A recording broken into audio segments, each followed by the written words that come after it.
Hello everyone. So today I'm going to show the Chronojet deck profile. Um, I know that this deck doesn't really need to be profiled. There's pretty much already a set list for what this deck can do. But since we are going to be playing it in the upcoming gameplay against Bruce, it deserves to at least be shown, right? I'll be probably blitzing through this since there's no really need for me to explain certain things, but we also, I know one of the YouTubers that I follow called Bayo TCG recently uploaded a list, and I really respect that guy. So shout out to him.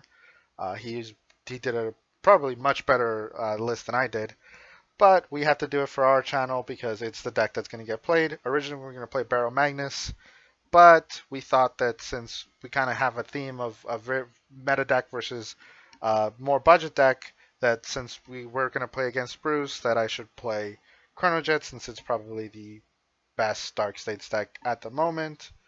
Uh, Ride line, we have the generic ride line, not really much room here.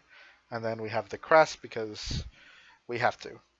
So ride line is normal, and then crest. This is also Cat's deck, so he bought the very high rarity version of it. We did take this up to regionals where we almost got up. We ended at 4-3, and we're taking out a top cut, which is unfortunate. But nonetheless, for grade 3s, we play 2 copies of Chronojet and 2 copies of Bali. Bali can be searched with your grade 2 Mazer gear, and Chronojet is just there for if you ever need to go into next stage, you have the option to do so. Then we have 4 Upstream Dragon. Upstream Dragon is incredible.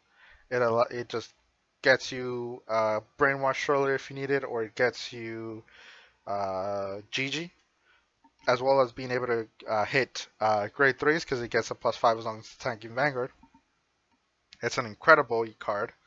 Obviously 4 of. And then we have 4 Argandia.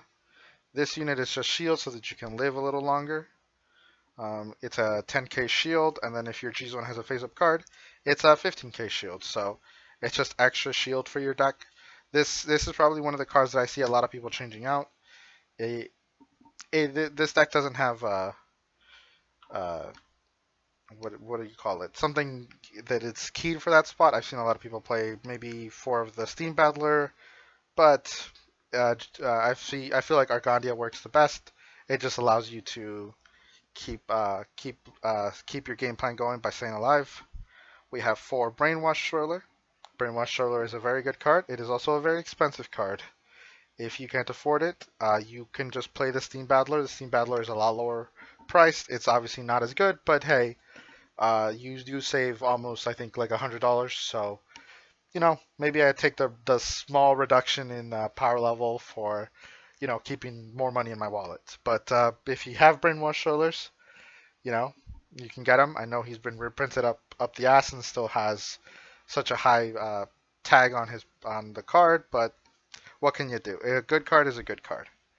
We have 4 of the Stride Fodder because you will be striding and you need to have material. You don't want to pitch extra than you have to. He just is a grade 3, which is incredible. He can also get you a Chronojet if you need it. That doesn't come up as much because next stage, although being a very good card, is not very strong in the current format. My personal opinion, the card that should definitely have been worded differently. This allows you to Soul Blast 2 to draw a card. It is not tied to GB. And then if it was placed by a card's ability, she gets extra 5. Irrelevant part. Doesn't really matter. Not as important. The fact that all you need to get a draw is have the crest, and the crest is given to you at grade 1 is why I think this deck is so strong. This should have been if your Vanguard is Chronojet, so that you weren't able to abuse it right off the bat. You had to wait. But the cards have been printed. Nothing we can do. We just have to play around it. GG is such a good card. There's really no way to stop her besides Denying Soul. But besides Prison, there's not really much decks that can do that. GG is a great card, so it's at 4 of. Then we have 2 Steamkara Skara Sargon. Whenever she boosts, she gives the boosted unit When it hits a Vanguard, you choose a card from your drop and put them into Soul. This just makes it so that your opponent has to throw cards to guard because they don't want you to have Soul, because 2 Soul is exactly what you need for GG, which means you get to draw more cards.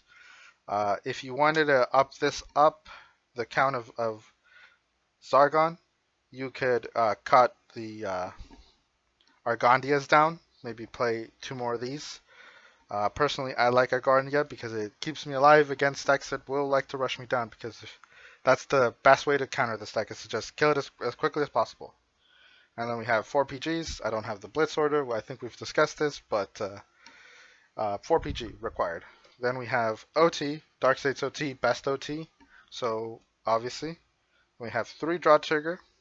These could be fronts if you really wanted them to, but the deck gets a lot of power. You kind of just want to draw cards. So the 3 leftover triggers are just draws. And then we have 4 effect crits, and then 4 vanilla crits. The effect crits are just there because you get to. Sometimes you need the soul to activate GG or any effects of the sort. So that's how you sometimes have to just make that commitment or make that sacrifice to get an extra soul so you can get GGs to get some extra draws. And then for heals, 2 vanilla heals, and then 2 of the heals that care if your opponent's grade is higher than yours. Kind of self-explanatory. We have Messiah now in the format, and we have obviously Chronojet, so that happens. We also have Shiranui and Luard coming out in the future, so these essentially I think are the triggers that are most valuable. Also, if you're going second, these can just be thrown out early. If they come in your hand right, they make it so your opponent is 2 triggers to hit anyways, which is incredible. And then let's move on to the strides, which again, there's not really a choice. You play 4 Fate Rider Dragon and 4 Chrono Dragon next stage. Not much to say here. Fate Rider is an incredible card. It is so good. As well as the crest itself just being incredible. There's no real way for me to say to kind of draw negatives of this deck. It's hard for you to stop them from doing anything at all, because even if they have to just stride and not get, you didn't give them a CB or anything, that just gives them 1 card face up in their G zone for next turn, right? It's very hard to play against this deck. Sometimes you just have to kill them before they get there. That seemed to be the most consistent strategy for me. But yes, I might have sounded like a sour ass, but I did get my ass handed to me at regionals against this deck, so I am a little upset. This deck pretty much knocked us out of top 8, and it was very unfortunate. I feel like if Cat had some more practice, he would have been able to do much better, but he did pick up the deck a week prior, since he had been living up in South Dakota, and he moved down here, so I can't really fault him for that. It is rough. And then I was playing Ava, and I did pretty good, but it was hard to compete sometimes against this deck, because it would just, if it went second and I wasn't, I would just get crit and I would just lose, which is unfortunate. I did lose to OT about 2 times that day. I lost on Mirror against while I was playing Ava, because he got OT out of like 25 cards remaining in deck, but I'm not upset. Who said that? But yes, this has been Leo with the Monkeys Making Misplays channel. Hopefully you enjoyed this Chronojet deck profile, as bitter as it was. I'm not salty. I've never been salty before. Who said that? They're a liar. Uh, but we'll see you in the gameplay. See what you think.